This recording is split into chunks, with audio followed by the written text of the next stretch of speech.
Horse I like in the last is trained by Jerry Dutton, Rocket Launcher. That's the 10 horse, a first time gelding. So guys, this is the kind of a race where they're going on the turf course. Only one contender here has actually won a race on the grass. So now it's time for a little turf pedigree lesson. Who would you go for here based on the pedigree? Is there anyone that kind of tilts towards that one horse that you mentioned, that one on the turf, is the one you're looking at there, the 3 Austin Barber, out of a talc mare. In other words, the mother, her father is talc. You're going to see that name in the last race, which is a 5.5 furlong turf race for Jeff Mullins, first-time starter. Talc, when you see it, bet on the grass.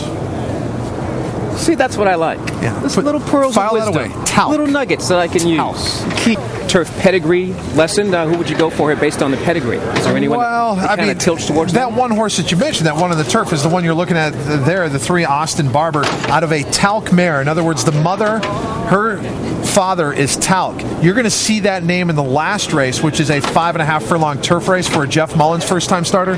Talc, when you see it, bet on the grass. See, that's what I like. Yeah. This little pearls of wisdom. That away. Talc. Little nuggets that I can use. Keep. Vic Stauffer's got the call. Good luck and enjoy. It's race number 6 from Hollywood Park, and it's live.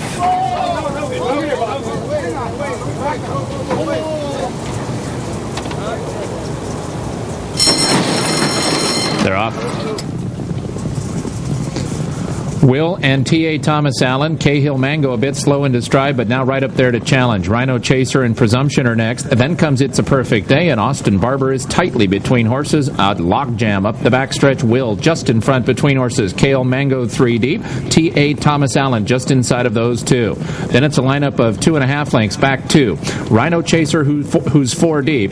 Between horses, Presumption. Austin Barber still having to check off heels. He's second to last. And the trailer now is It's a Perfect Day, and Cahill Mango takes charge. It is Cahill Mango now to the quarter pole, 2 lengths in front of T.A. Thomas Allen, Will, and a 3-wide Rhino Chaser. Presumption has 5 to come. Austin Barber's just inside of him, and It's a Perfect Day has to make up 7 and only has a final furlong to do it, as Cahill Mango is the leader past mid-stretch. T.A. Thomas Allen is running after him in second, then Will Austin Barber. It's a Perfect Day is closing in, but he's still 4 from Cahill Mango. Cahill Mango in front. T.A. Thomas Allen. It's a Perfect Day is up to third and closing. Cahill Mango, T.A. Thomas Allen. T.A. Thomas Allen got there. T.A. Thomas Allen beat Cahill Mango. Austin Barber finished third, and It's a Perfect Day was fourth. No, he did not. No, he did No, he did not just get there at... Come on. Wait a minute, stop. I can't even count this high. 80 to 1? 80 to 1. 80 to 1. He could have been 800 to 1 in this field. That means if you made a $2 wager on the 6 at 80 to 1, you get back, what, like $170? So basically, we took 5 of the 7 horses between the 2 of us and said one of us is going to be out. Both of us. I don't think you're alone in being out of the pick 4 or the pick 6 or anything with a price like this coming through. Nobody will have used this horse. 7. Well, this to me ensures a pick 6 carryover, number 1. Number 2, T.A. Thomas Allen had never won a race before, let alone handling the grass. He had never won before. Trainer and jockey are 0 for 89 on the year. Rider 0 for 47, and the trainer 0 for 42. And the last jump, well, it's a photo finish, but I think everyone kind of agrees that it looks certainly like that the longest shot on board, T.A. Thomas Allen at 80 to 1, has got up in the last jump to beat your 8 to 5 favorite. Yeah, we're not quite certain just yet, but oh my goodness, watch them as they come down and they just put it up. Similar type of a hush to when Birdstone caught Smarty Jones in the last 8 of a mile at the Belmont. There wasn't one person saying, come on. Hey. Wow, 80 to 1 in this second leg of the pick 4 at guaranteed pool of $200,000, plus part of the pick 6 today. So yeah, it looks like we could have ourselves a nice little carryover in the kitty for the pick 6 on Thursday. Well, going in, the first 3 races in the pick 6, the dollar pick 3 was $4.70, so already it was difficult.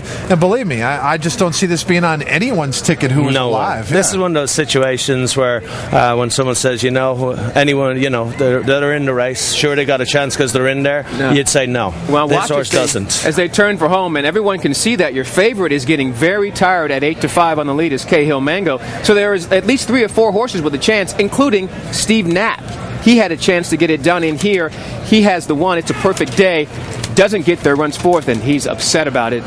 Not he got quite squeezed sure a little bit. about the ride or just his racing luck? Well, I mean, who knows? Sometimes guys maybe think that they should have finished a little closer than maybe they should have. Rene took the horse back a bit today, which the horse is usually up close to the lead, but I actually think it's probably not a bad idea to take that horse back because he came with a nice run and it might set him up nice for next time out. That's the one. It's a perfect day. But there's your winner, and R.V.Torres. I mean, there's even guys who play 80 to 1 shots standing around going, I wouldn't have played that horse. But you know what? The thing about that is, right? Somebody had to play that horse. Well, of course. Somebody, if a $2 wager gets you back $172.60. And I'd love to find the person who's on the track today that played that horse in something. And I have a hang-up about 7-horse fields, and this was a 7-horse field. I always feel like there's going to be some type of upset in a 7-horse field, and after the scratch, it was, and it was. This is more than an upset. This is a breakthrough for T.A. Thomas Allen. Finally able to get into the winner's circle, and the one time that he actually ran on the turf, he did go a mile, and he did start out good and showed some speed, but then he did like he has done in every single start before, fading badly down the stretch. All these horses have won a race. He should be in the last race, a 5.5 furlong maiden race. Instead, he's in a $50,000 claiming race against winners on the grass. That's a good point, actually. Yeah, I mean, why did he not enter in a maiden race? Yeah, exactly. Maybe he looked at this race and says, you know what? This horse gets a 335 Tomlinson for the turf. It's got a field of turf contenders. They've never been on the grass before. Only one in this field is actually won on the turf. They don't look like they're champions on the grass. Sure. Well, let's see. You know, the final time was very slow. It was actually 1:04 and 2 which for the 5.5 furlongs is very slow. So let's see what they run the last race in, and see if T.A. Thomas Allen can run a quicker time than they will in the last today. I gather they might run faster in the last race. I think you're probably right. Yep. And, you know, look at the odds he had gone off at in his 5 previous starts. 95 to 1, 44 to 1, 89 to 1, 45 to 1, 38 to 1, always dismissed and dismissed once again today. T.A. Thomas Allen gets the win, though. Congratulations to the Connections. You can hear them whooping it up in the winner's circle from our vantage point. Owned by Gordon Severson, who also happens to be the breeder. Trained by Tony Locke. And as Frankie mentioned, from David Flores to R.V.Torres. R.V.Torres in the irons. Bay gelding by Fabulous Champ out of the Torsion mare Crimson Steel. Was bred in the Golden State of California. Take a minute to look at these prices because it takes that long to calculate them. $172.60 on top for T.A. Thomas Allen. Your trifecta more than $2,400, superfecta more than $5,100. This rounds out a pick 3 that pays more than $2,300 for the dollar. And Kenny, if you're looking for the person that might have had $2 to win, you might want to look towards the winner's circle because they're pretty happy down there. Exactly. What a perfect time for this horse to come through for them at 80 to 1. How do you even get up to 80 to 1 in a field of 7? Yeah, that's when you have his form. In a 12-horse field, that horse is literally 200 to 1. Chris Katulak standing by right now with your 80 to 1 winning Connections and the rider who got it all done. Chris? From 2 days ago. Right now I'm with jockey R.V.Torres, and Robert, you're huffing and puffing. Before this race, I saw you warming this horse up in front of the grandstand. Don't tell me that you knew going in that this horse had a big shot because he'd shown no signs of life before. Well, you don't know the background of the horse. Tell it to me. Well, he's had some shin problems, and from day one he was good, and after that we had problems. But 2 days ago I felt him. He felt the same as he did the first time I rode him, and I told the boss that he stuck by me and kept me riding. I said to him today, I said, you bet this horse, he's going to win today. And that's exactly what he did. He sure enough did when we're watching the finish as you just get up in the final strides. And after the race, you were pretty fired up, and why not? Yes, because I prayed to the Lord, man, to help me through this day. Because tomorrow's my birthday. I'll be 60. I'm 59 today. And last time I did this was last year at Los Alamitos with a $110 horse. And it was only 58, and I turned 59 the next day. Oh, that's perfect. Well, it's December 1, so Christmas came early, your first win of the year. Stay put. Now we're going to go over to Tony Locke, who's a trainer of this horse. Were you as confident in the horse as your rider was, Tony? I wasn't so confident in winning. I thought he'd run a big race, probably maybe finish 2 or 3. I didn't think he was good enough to win with his experience, going against winners. But his full brother was the same. He couldn't handle the dirt. He wheel spins and then he just backs out. And we had shin problems and a few little itches, and he'd get along. But he seemed to be come out of his last race real good. And it was debatable, do we run in the maiden special weight, which we probably wouldn't have got in anyway in the last race today. So Mr. Stevenson wanted to run against the winner, so we did. And straight against 3-year-olds. As you just said, you know the condition book. You could have gone in that race at the end of the day, but you decided to go in this one over the turf. Yes, well, with running in claiming races prior, we probably wouldn't have got in, or at least preferred. So we wanted to shot where we could get a run on the turf. All right. Well, when we see an 80-1 winner, it kind of gives us that slap in the face that as long as they're in the race, they got a chance of pulling it off. And at long odds, that was the case. Back to you guys. Exactly, Chris. And at 8-5 or 80-1, somebody out there is betting every single horse. Somebody liked the 6 outside of the connections. And they got the right one today. $172. Did I hear that right? R.V.Torres is 59, going to be 60 tomorrow? He'll be 60. 60. I'm 60. 60. And you don't know nothing about my horse. He's still doing something. So nice work from R.V.Torres, and an early birthday present there, getting his first victory of the year before he turns 60. Nice work. Gotta love that. Well, let's just play Zen Diva in the next one. You think so? We'll just play the longest shot.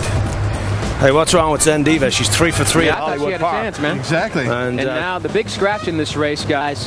Evangelizer, his 3-year-old daughter of St. Bellato for Ron Ellis, changes things quite a bit. All the pressure now on the entry. Yeah, and the entry, you have a contrast in that Sparkling Forest may have the most ability, but Dee Dee's Diner is the most accomplished. She's won 4 times. Sparkling Forest has just won 1 time. She'll be on the lead. Dee Dee's Diner will be coming from off the pace. Wow. How do we recover from that? An 80-1 winner? Well, we recover by finding a late dollar. Diego Gas and Electric violated several regulations that could have prevented 3 of last October's wildfires. Stephen Luke is in Kearney Mesa this evening at SDG&E headquarters with these latest accusations.